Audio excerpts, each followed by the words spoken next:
प्रभु पद रत भव विरत मत, बंदों भक्त उदार। भक्त विट्ठल विपुदेव जी का वृत्तांत। विट्ठल विपुदेव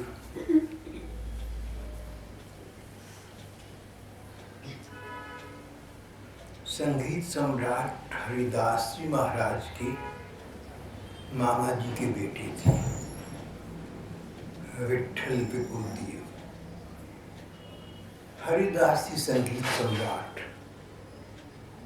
हरिदास जी ने अपने संगीत के द्वारा सरसता का संचार किया। वृंदावन वास करते थे। तानसेन इनके शिष्य थे। तानसेन अकबर के नवरत्नों में से एक थे। तानसेन ने एक बार संगीत सम्राट हरिदास जी का पद सुनाया, जिसे सुनकर अकबर प्रसन्न और प्रभावित हुआ।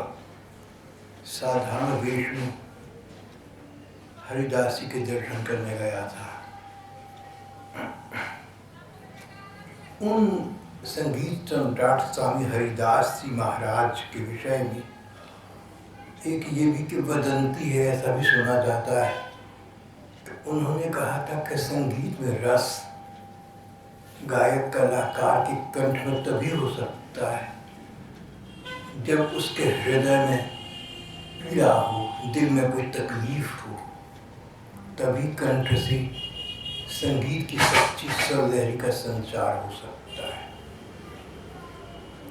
स्वयं हरिदास जी महाराज श्री राधा कृष्ण के विरह वियोग की व्यथा में प्रायः खोए रहते थे।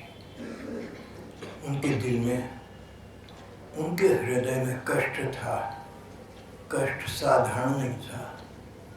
कष्ट संसार को लेकर नहीं था, किसी संबंध को लेकर नहीं था, रुपए पैसे को लेकर नहीं था, अपने को लेकर नहीं था। कष्ट था इस बात का कि राधा कृष्ण के अनुराग की जितनी वृष्टि हो सकती है सो मुझ पर हो नहीं रही, और जितनी हो रही है उसका रसास्वादन करने की मुझ में पात्रता नहीं है। श्री राधा कृष्ण के अभाव का कष्ट उनके हृदय को छींचता रहता था। उनको ठाकुर जी का अभाव प्रतीत होता था। आज की अंग्रेजी भाषा में मिस करती थी। उनको ठाकुर जी की याद आती रहती थी। हरिदास जी विचित्र अद्भुत व्यक्तित्व थे। श्री राधा कृष्ण के प्रेम का वैचित्र्य उन्हें प्राप्त था। एक ही समय में ठाकुर जी के मिलन के सुख की उन्हें प्रतीति हो रही होती थी, और उस ही समय में आइडेंटिकल टाइम पर, उस ही समय में श्री कृष्ण के विरह की व्यथा उन्हें सताती होती थी। प्रेम वैचित्र्य का लक्षण संसार की भक्ति के इतिहास में अत्यंत दुर्लभ और कठिन है।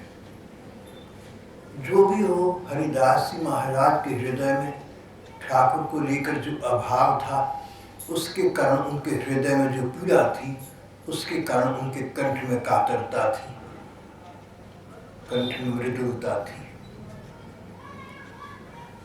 स्वामी हरिदास जी महाराज के ममेरे भाई विट्ठल विपुदेव थे।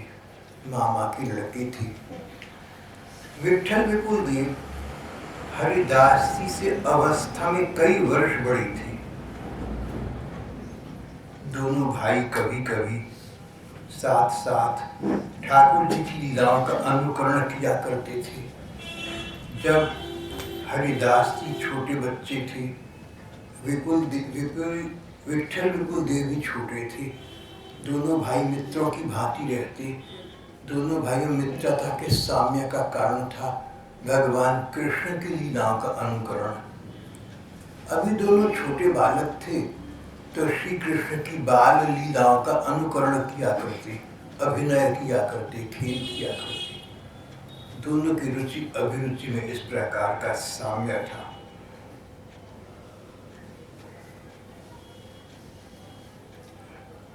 जब विठल विपुल देव 30 वर्ष के हुए, वृंदावन आए।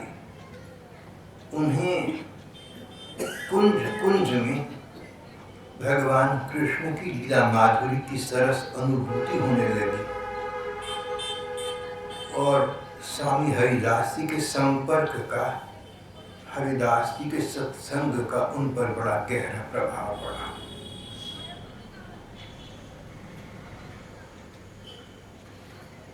यहाँ पर विलक्षण बात हुई। हरिदास सांसारिक संबंध की दृष्टि से बड़े भाई थे। दोबारा कहूँगा, सांसारिक संबंध की दृष्टि से हरिदास छोटे भाई थे। विठल विपुल देव कई वर्ष बड़े भाई थे। पर यहाँ विठल विपुल देव ने कहा कि हरिदास, उम्र में तुम छोटे हो तो क्या हुआ, सांसारिक संबंध में छोटे हो तो क्या हुआ, भक्ति के जगत में तो तुम उससे कहीं आगे हो। अगर तुम मेरा पथ प्रदर्शन करो, अगर तुम मुझे दिशा दर्शन प्रदान करो, दूसरे शब्दों में मुझे तुम अपना शिष्य बना लो, मैं तुम्हारा अनुगत बनकर रहूँगा। जैसा तुम कहोगे वैसी साधना करूँगा। मैं भी श्री कृष्ण को प्राप्त करना चाहता हूँ, उसमें मेरी सहायता करो भैया। हरिदास जी महाराज गुरु बनना नहीं चाहते थे, पर हरिदास जी के गुरु आशुधीर जी महाराज थे। उनकी आज्ञा थी कि हरिदास, तुम्हें चाहिए कि संसारिक आयु और संबंध को बीच में न लाओ।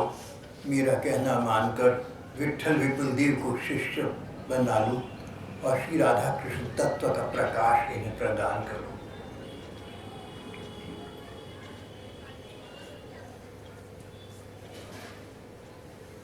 जब विठल विपुल देव जी स्वामी हरिदास जी महाराज के शिष्य बन गए तो उन्होंने पहला काम किया, वृंदावन को ही अपना स्थायी निवास स्थान चुना।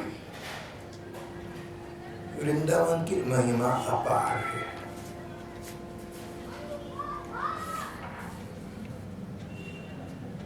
वृंदावन की महिमा अगाध अमित महिमा है।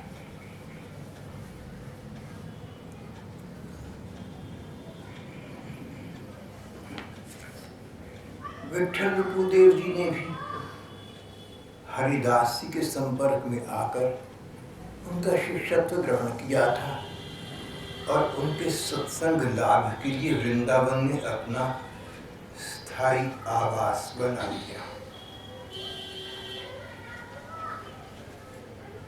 फिर समय व्यतीत होता गया, अनेकानेक वर्ष बीत गए।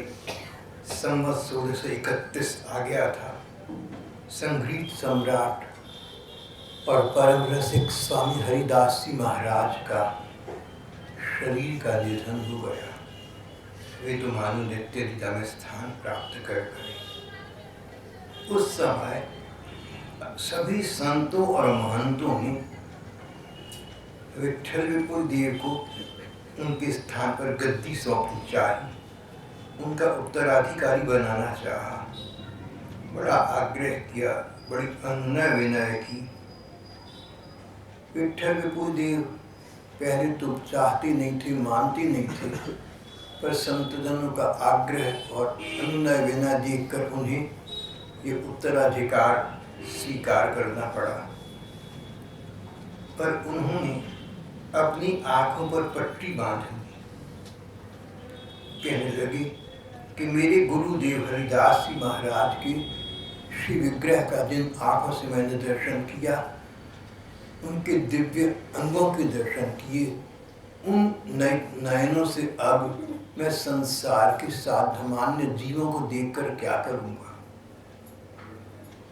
विठल विपुल देव की गुरु निष्ठा अद्भुत लोक विलक्षण थी। जैसे किसी काल में 5,500 बरस पहले गांधारी ने पति धृतराष्ट्र के अंधे होने पर अपनी आंख पर पट्टी बांध ली थी। वो तो फिर भी एक सांसारिक संबंध था। यहाँ अध्यात्म के नाते विट्ठल विपुलदेव का कहना था कि मैंने अपनी आंखों से रसिक राजेश्वर श्री हरिदास जी के दर्शन किए हैं, उनके दिव्य अंगों का माधुर्य पान किया है।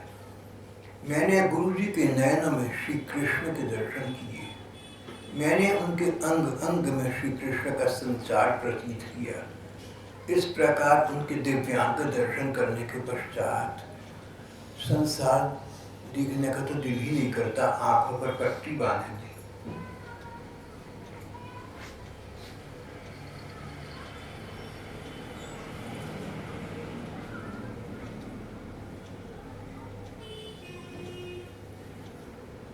विट्ठल विपुलदेव जी वृंदावन के रसिक संतों में अग्रगण्य मानी जाने लगे।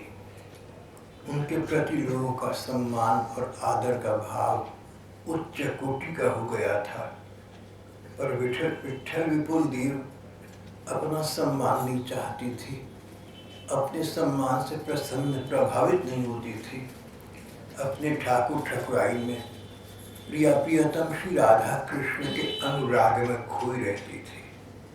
उनका कहीं आना जाना भी नहीं होता था, एकांतिक जीवन था, अपने आप में संतुष्ट प्रसन्न रहने वाली भक्त थी। एक बार वृंदावन के अनेक संतों ने मिलकर वृंदावन की एक प्रसिद्ध संत मंडली ने श्री कृष्ण की रासलीला का आयोजन किया। सर्वसम्मति से निर्णय किया गया कि रासलीला के आयोजन की सफलता तभी है जब परम संत महात्मा विट्ठल विपुलदेव जी महाराज का इसमें शुभागमन हो। भले ही वृंदावन हो, रासलीला हो, पर विट्ठल विपुलदेव के रहते उनकी अनुपस्थिति हो तो रासलीला में भी रस का संचार न होगा। संत महात्माओं ने मिलकर ऐसा निर्णय किया। विट्ठल विपुलदेव विचित्र व्यक्ति थे, रासलीला में भी आना नहीं चाहती थी। उनके मन मंदिर में जो रासलीला हो रही थी कदाचित वो कहीं अधिक सरस थी। उस रासलीला के जिसका अभिनय, जिसका खेल रास मंडली के पात्रों ने करना था। पर जब व्यासदास जी महाराज ने जाकर विट्ठल विपुलदेव से आग्रह किया तो विट्ठल विपुलदेव उसको टाल न सके। व्यासदास जी के विषय में हम पाठ वार्ता पहले कर चुके हैं। व्यासदास जी ओरछा के राजा के गुरु थी, फिर वृंदावन आ गई थी। वृंदावन आकर उन्हें डर लगा कि मेरे गुरुजी वापस मुझे ओरछा जाने के लिए कहेंगे। उन्होंने एक गधा और कालख साथ ली थी। बोले जब मेरे गुरुजी मुझे जाने को कह रहे हैं तो मैं काला मुंह करके गधी पर बैठकर जाऊंगा। जब राजा ने स्वयं आकर आग्रह किया तो बोली कि अच्छा मुझे बंधुओं से तो मिलने दो। और वृंदावन की लता पताओं से और वृक्ष वल्लभ से मिल मिलकर रोई थी, मेरे बंधु तो यही है। ये थे व्यासदास जी महाराज, असाधारण संत, रसिक संतों की शिरोमणि।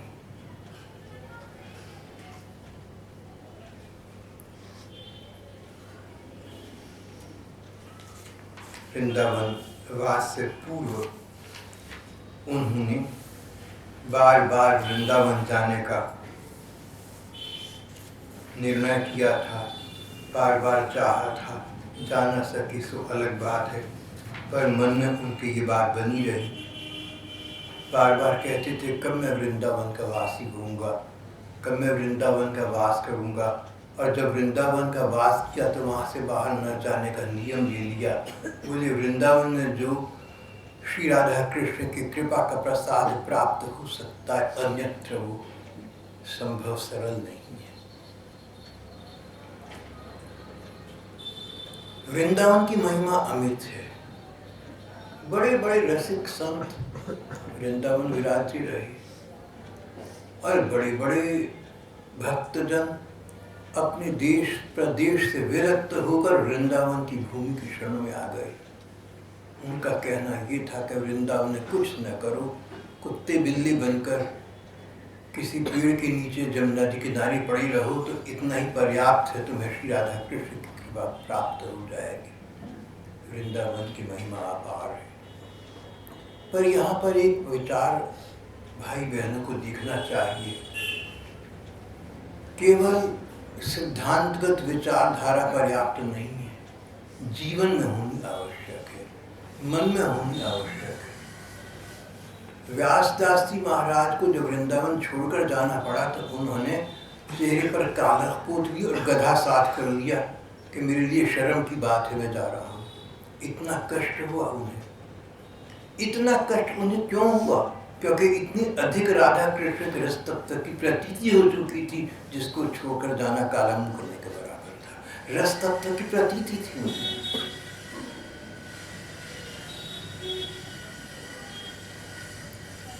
ये वृंदावन धाम, दृश्य वृंदावन धाम, दिव्य वृंदावन धाम की छाया है, उसका प्रतीक है उन लोगों के लिए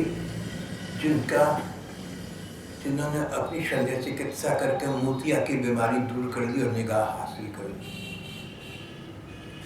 निगाह वालों के लिए, दृष्टि वालों के लिए, और नहीं तो जैसे दूसरे तीर्थ वैसे वृंदावन। व्यासदास जी की महाराज की वृंदावन में निष्ठा वास्तविक और आनंद थी। जब राजा के आगे पर लगा के जाना पड़ेगा तो वृंदावन के वृक्षों और तरु लताओं से गले मिलकर रोई, भाइयों तुम्हारे साथ को छोड़कर मैं जा रहा हूँ।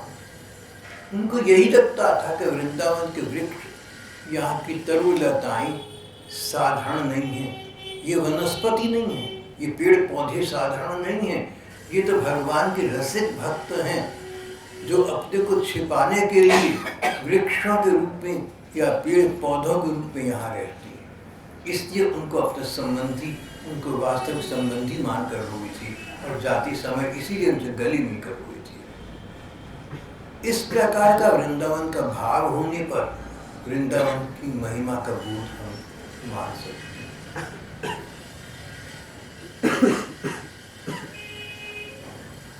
किसी भी वस्तु तत्व का पर्यवेक्षण अपने मन पर अवलंबित है। मन क्या कहता है, मन की आंखें क्या कहती हैं, किस स्तर पर हैं हम लोग, ये सब अपने को स्वयं पता होना चाहिए। प्रायः पता होता है। वृंदावन का संबंध मन से अधिक है।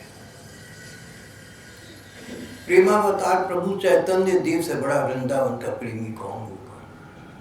कलयुग के सबसे बड़े वृंदावन प्रेमी चैतन्य महाप्रभु वास किया जगन्नाथपुरी में।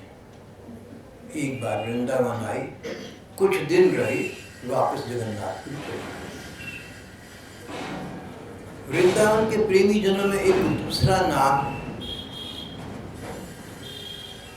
जो आकाश में ध्रुव नक्षत्र की भांति उज्ज्वलित है, मीरा जी का है।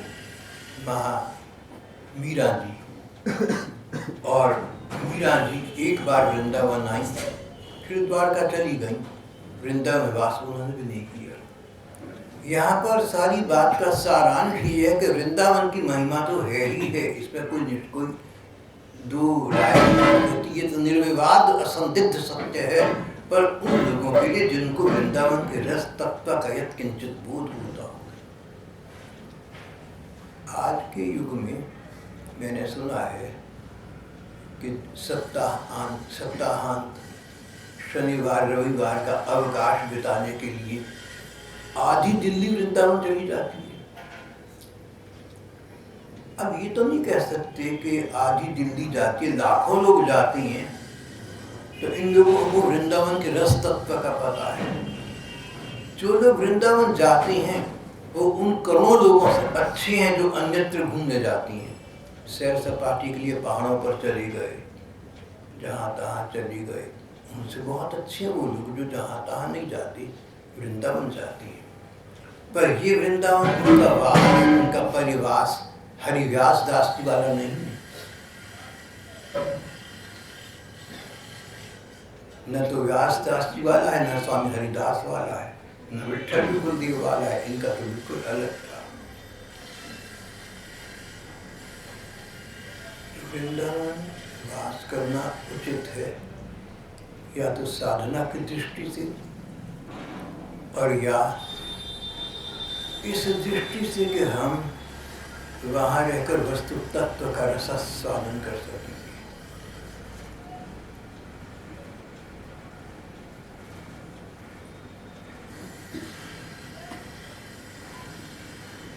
एक बार एक बुजुर्ग गौड़ीय महात्मा मुझसे कहती थी बेटा देख, मेरी एक बात सुन, मन का वृंदावन तो कहीं भी हो सकता है। मीरा जी बाहर नहीं वृंदावन से, पर वृंदावन में रहती थी। आंडाल दक्षिण भारत में वृंदावन रहती थी।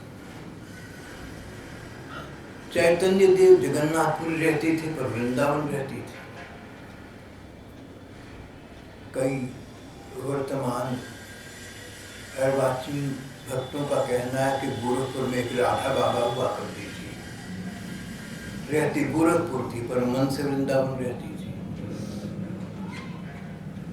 तो एक गौड़ीय महात्मा मुझसे कहने लगे कि देखो, जो मन का वृंदावन है सो तो किसी का कहीं भी हो सकता है, पर जो बाहरी वृंदावन है, जो तन का वृंदावन है, वो केवल वृंदावन है, बाहर नहीं है। मुझे उनकी बात बड़ी ठीक लगी।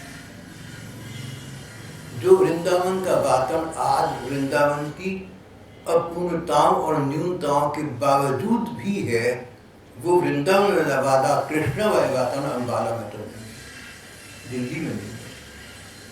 वृंदावन में जिसको देखो माला लिए फिर रहा है, राम राम हरि हरि, कृष्ण कृष्ण हरि हरि, और यहाँ पे माला करता फिरे तो लोगों के नोटिस में आएगा, ध्यान में आ जाएगा, भाई फलाना पता नहीं माला मूला करता रहता, पता नहीं क्या करता है। यहाँ पर आश्चर्य का विषय होगा, जिज्ञासा का विषय हो जाएगा,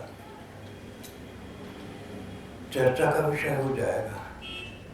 वृंदावन में सभी कर रहे हैं। ठाकुर जी के उत्सवों का वृंदावन की रिक्शा तागे वालों को पता है, यहाँ पर तो उनके नाम भी पता नहीं होते। तो बाह्य जगत की दृष्टि से उन महात्मा का मुझे ये बताना मुझे बहुत ठीक लगा कि मन से तो वृंदावन किसी कहीं भी हो सकता है, पर बाहर का वृंदावन केवल मात्र वृंदावन में है, वो वृंदावन से बाहर अम्बाला दिल्ली इत्यादि में नहीं है। ये बात मुझे ठीक है। विठल विपुलदेव जी महाराज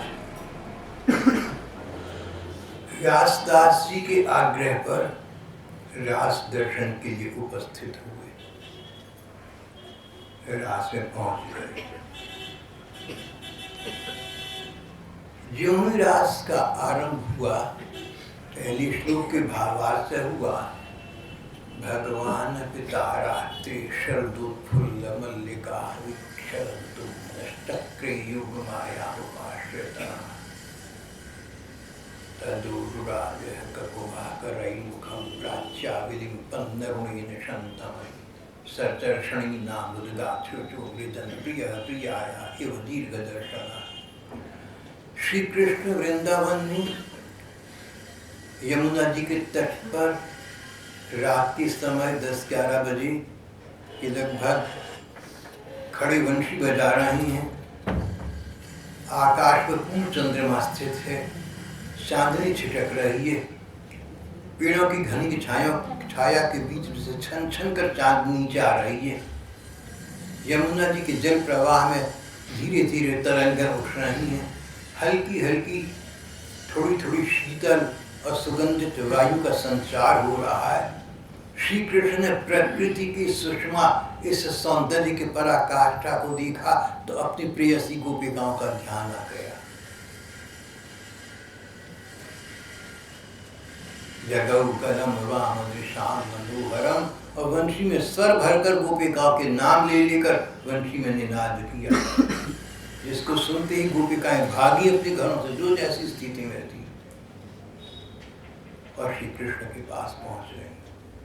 जब श्री कृष्ण देखा गोपिकाएं मेरे पास आ गई तो ऊपर से मानो परिहास कर रहे हो, ऊपर से कहने लगे गोपिकाओं तुम्हारा कैसे आना हुआ? दृष्टांतिकम आयाता भगवान रजभूषिता अवदत वदताम श्रेष्ठ वाचा पेशय विमोहयन। गोपिकाओं को मुग्ध करते हुए अपनी वाक चातुरी से स्तंभित करते हुए कहने लगे स्वागतम वो महाभागा प्रियम किम करवाणि वह रजस्यानामयं कच्चित् द्रुतागमन कारणम। गोपिकाओं तुम्हारा स्वागत है, तुम भली आई, पर ये बताओ सारी रात के साथ तुम्हारा आना हुआ कैसा? सब कुशल मंगल तो है।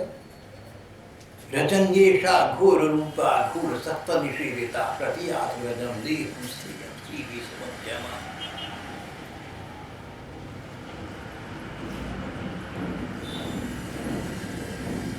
श्रीमद् भागवत में गोपिकाओं को श्री कृष्ण के रास संबंधी जो प्रकरण है, संस्कृत के श्लोक है, बहुत सुंदर है। अगर उनका गायन किया जाए तो इतना सुमधुर होगा कि जिन्हें अर्थ समझ में नहीं आता वो भी विभोर हो जाए। फिर जिनको अर्थ समझ में आता है उनका तो कहना ही क्या है। जैसे जैसे रास पंचाध्याय के इन श्लोकों का भावानुवाद वहाँ की रासलीला के पात्र करने लगे, आरंभ किया था। श्री कृष्ण वंशीवत पर वंशी बजा रहे हैं, गोपिकाएं भागी आ रही हैं। विट्ठल विपुल देव जी के सामने रास का जब ये प्रकरण सामने आया वो अपनी वश में न रहे, आंखों से अशोक धारा बहने लगी, शरीर वश में न रहा। प्रिया प्रियतम श्री राधा कृष्ण के अद्भुत नूपुर ध्वनि पर उनका मन नृत्य कर उठा। दिव्य दर्शन के लिए उनके हृदय में तीव्र लालसा जाग गई। विलंब असह्य हो गया। नयन आँख पर पट्टी बांधी हुई थी, अब आंखें बंद कर ली। पहले भी पट्टी बंधी हुई थी, न जाने क्या दिख रहे थे। जब रासलीला का प्रकरण सुना और मन की आंखों से देखा तो मन ने मन से कहा, मन ने मन ही मन श्री राधिका जी से कहा, हे राधिका जी आप मुझे प्राण प्राणेश्वर श्री कृष्ण के साथ साक्षात और दिव्य दर्शन प्रदान करें। उसी समय जो पात्र राधिका जी का अभिनय कर रहा था, रासलीला में बनी राधा जी इनके पास आई, बोले विट्ठल विपुल करो मेरे दर्शन, मैं राधा तुम्हारे सामने आ गई। चित्राश्चर्य, इन्होंने आंखों की पट्टी खोल दी जो न खोलने का नियम दिया हुआ था। व्यासदास जी महाराज बहुत उदार विचारों के, उदार हृदय के व्यक्ति थे। कर्मकांड के कुचक्र में नहीं फंसते थे कि नियम दिया पट्टी बांधने का, खोलनी जो नहीं खोलनी है। नहीं, जब राधा जी स्वयं आकर कह रही हैं तो खोलना उचित है। एक बार पुरानी बात है, रासलीला में राधिका जी का नूपुर टूट गया, बिखर गए इधर उधर बोल। अब नूपुर बांधना था, कैसे बांधते? अपना जनेऊ तोड़ा और बांध दिया। जनेऊ तोड़ना पाप माना गया, लेकिन किसी कर्म कांड को मानते ही नहीं थे। भक्ति भाव में कर्म कांड क्या करेगा? वो विट्ठल विपुल देव जी महाराज आज आंखें मिची हुई हैं, आप पट्टी बंधी का नियम है, लेकिन मन में सोचा कि राधा जी मुझे साक्षात दर्शन देवें। तो रास की पात्र राधा जी सामने आई, बोली विट्ठल विपुल आंखें खोल कर देखो, मैं राधा तुम्हारे सामने हूँ। इन्होंने पट्टी हटा दी, आंखें खोल कर देखा तो नित्य रसेश्वरी श्री राधिका जी सामने सचमुच खड़ी थी। जो अभिनेत्री थी, जो अभिनय कर रही थी, उस राधा को न देखकर जो वृंदावन की रासेश्वरी नित्य श्री राधिका जी और श्री कृष्ण है, वो उनके नयनों के सामने प्रकट थे। नेत्र खुले के खुले रह गए, पट्टी अपने स्थान पर पड़ी रह गई। साक्षात श्री राधा कृष्ण के दर्शन हो रहे थे। उस समय विट्ठल विपुलदेव के अधरों से, होठों से अस्फुट स्वर में, धीमे धीमे स्वर में कुछ अक्षर निकले। रासेश्वरी, रासेश्वर, तुम करुणा के सागर हो, मुझे अपनी नित्य लीला में स्थान दे दो। मेरे प्राण अब इस शरीर में रहना नहीं चाहते, इस संसार में नहीं रहना चाहते। मेरे प्राण, मेरी आत्मा तुम्हारे नित्य धाम में, तुम्हारे चरणों निवास चाहती है। मेरी इस अंतिम कामना को पूरा कर दो मेरे देव। और वे नित्य लीला में सदा के लिए सम्मिलित हो गए। भगवान ने उन्हें वहीं अपना लिया। ऐसा सौभाग्य था। जीवित शरीर का लोगों ने अंतिम संस्कार कर दिया, परिपाटी पूरी कर दी, पर वो तो अपने सच्चे जीवन में अपने वास्तविक प्राणों और आत्मा के साथ श्री राधा कृष्ण के चरणों में निवास प्राप्त कर चुके थे। ये विट्ठल विपुलदेव जी महाराज का किस्सा कथा यहाँ समाप्त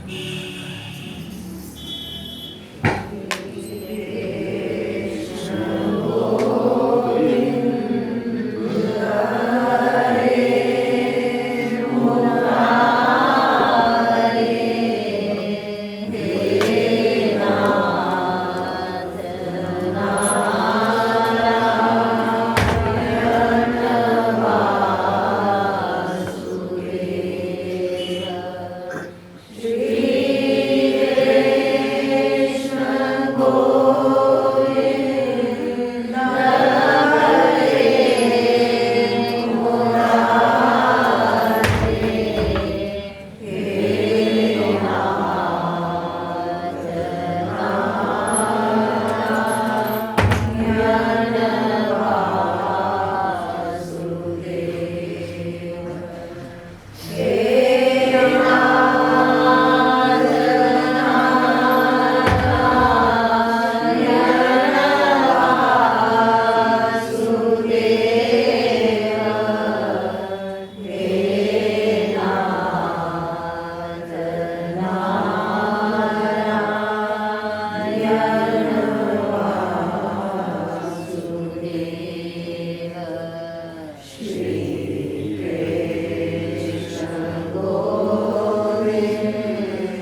ये रमा का भी जन्मदिन है, रमा का भी जन्मदिन और किससे? सुशील का।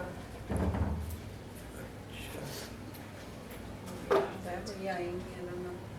तो सुशील तो मुझे नजर नहीं आ रहा। IDGM आ गए ना उनके। अच्छा, इन्हें अभी आने वाले। चलो उसकी बेटर हाफ बैठी है। ठीक है। बात कर रमा। ये बात एक ही तो हाँ, तो बात कर।